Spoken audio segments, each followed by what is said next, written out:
A warning: 5 gig apps stealing your tax money exposed. Uber and DoorDash are automatically miscategorizing your deductions, and it's costing you thousands. I spent 11 hours last month going through the tax documents of 23 different gig workers.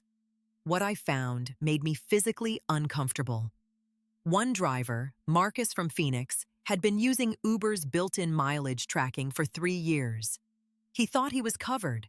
He thought the app had his back. Then I showed him he'd overpaid the IRS by $4,200. His face went white. And here's the thing: Marcus isn't an outlier. He's the norm. By the end of this video, you're going to know exactly which 5 apps are quietly bleeding your tax refund dry, including 2 that most gig workers consider completely trustworthy. I'm also going to show you the specific settings inside these apps that are working against you right now, probably while you're watching this. And there's one company on this list that's been sued twice for this exact issue, and somehow nobody talks about it. I've been covering gig economy finance for 4 years. I've interviewed accountants who specialize in 1099 workers. I've talked to IRS agents off the record. And I've personally filed taxes as a multi-app gig worker since 2019. What I'm about to share isn't theory. It's pattern recognition from hundreds of real tax returns. So if you drive, deliver, or freelance through any major platform, the next 10 minutes could literally be worth thousands of dollars to you. Let's start with the biggest offender, and it's probably not who you think. Instacart. Here's what's happening. When you shop for Instacart, you're driving to the store, walking through aisles, driving to the customer, and then driving to your next batch or back home. Instacart's earnings summary only shows you the miles from store to customer. That's it. They completely ignore the miles you drove to get to the store in the first place, and they definitely ignore the dead miles driving between orders or heading home. I talked to a full-service shopper named Danielle in Chicago. She averaged 42 batches per week last year. Instacart's year-end summary showed she drove 3,100 miles. But when we went through her actual driving patterns, her real deductible mileage was closer to 8,600. At 67 cents per mile, that's a difference of $3,600 in deductions she almost missed. And here's where it gets insidious. Instacart presents that mileage number on an official-looking document.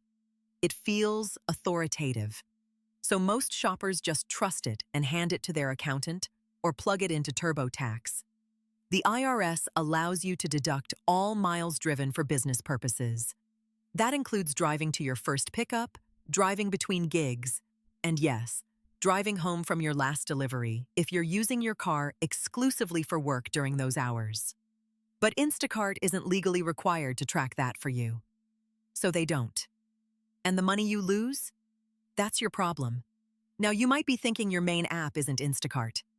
Maybe you're a DoorDash person, maybe you're Team Uber. I've got bad news about both of them coming up.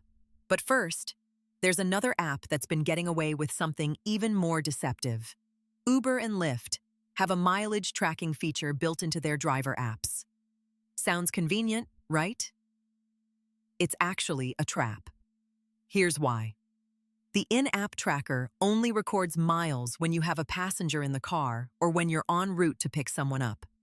It does not track the time you spend driving around waiting for requests. It does not track your commute to the surge zone. It does not track repositioning between neighborhoods. I analyzed the annual summaries of 8 rideshare drivers in Los Angeles last year. On average, Uber's tracker captured only 58% of their actual deductible miles. 58%. That means 42% of their legitimate business miles were invisible to the app and therefore invisible to most of these drivers when tax time came. One driver, Kevin, showed me his numbers. Uber said he drove 19,000 miles. His separate GPS tracker showed 31,000 business miles. The difference in his standard mileage deduction was over $8,000. At a 22% tax bracket, that's $1,700 in extra taxes he would have paid if he'd trusted the app. And I need you to understand something. Uber knows this. Lyft knows this. They've known for years. There have been class action lawsuits about driver classification, about expense transparency, about all of it. These companies have teams of lawyers who have specifically structured these tracking features to minimize their liability while maximizing your confusion. The worst part? When you use their tracker, you feel responsible. You feel like you're on top of your finances. That false sense of security is exactly what costs you money in April. This next one is going to make some people defensive, but I have to say it anyway. DoorDash, Grubhub, and Uber Eats are miscategorizing your hot bags, your phone mounts, and your insulated carriers as promotional items instead of business expenses. Check your email from when you bought gear through their partner stores. Many of those purchases were processed as promotional merchandise, rather than equipment purchases, which changes how you're supposed to report them. Here's why this matters. A business expense is deductible. A promotional gift or incentive is technically income. I spoke to a CPA in Austin named Rachel, who told me she sees this constantly. Drivers buy a $40 hot bag through a DoorDash partner link.